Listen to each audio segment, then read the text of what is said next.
Welcome back. Last night we talked about one of Central State Hospital's disappearing places, the Jones Building.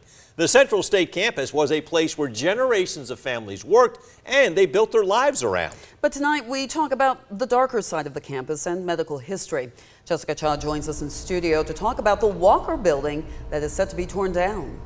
Yes, Frank and Lori, the Walker Building is the last one of three buildings set to be torn down by the state. That's according to the executive order Governor Brian Kemp signed in July. I spoke to one woman who says the Walker Building was the site of medical experimentation, strange and even cruel treatment of its patients. But she says despite its history, it still deserves to be saved. We take a closer look at the Walker Building.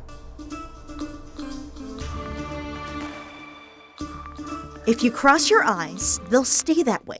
That's something mothers used to warn us about.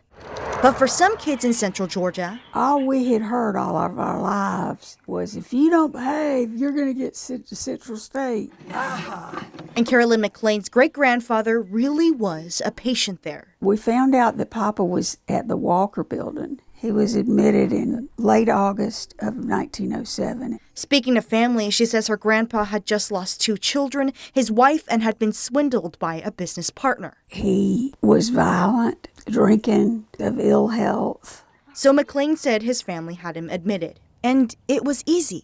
Back then, a husband could just have their wife admitted just because he wanted to. The Walker Building opened in 1884, known as the White Male Convalescent Building. Back in the day, they would call it an insane building. She said they had spaces for medication, therapy, and treatments. Everybody was together, whether they had epilepsy or alcohol addiction. And some treatments patients experienced in the Walker Building were a lot, like hydrotherapy. Putting a person in ice cold water and then taking them out and putting them in hot water. Or were given nauseants or laxatives. Then treatments started to evolve. In 1928, they added sterilization. 30s and 40s, they started lobotomies. And in 41, they started electroconvulsive therapy. McLean says it was like torture. That at the time they used these procedures, they were state of the art. In the 1970s, the Walker Building hired its first psychologist, Dr. Peter Cranford.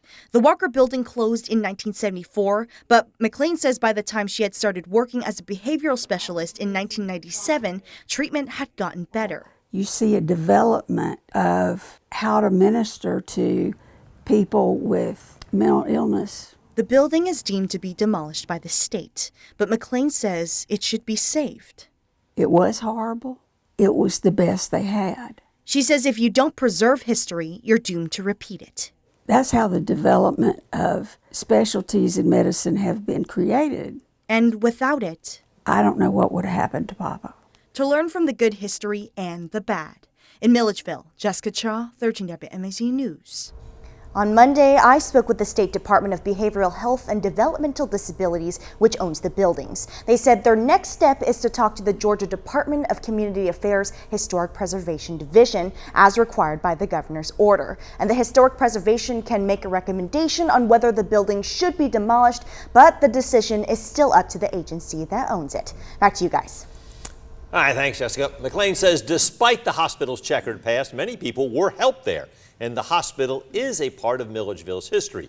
She says the state should have been more proactive in their efforts to save it. And if you feel strongly about preserving the building, she encourages people to reach out to state representatives about it. If you'd like to read more about the Central State buildings and the Facebook community that provided many of the photos in the story, head over to 13WMAZ.com. You can find the whole series on our website.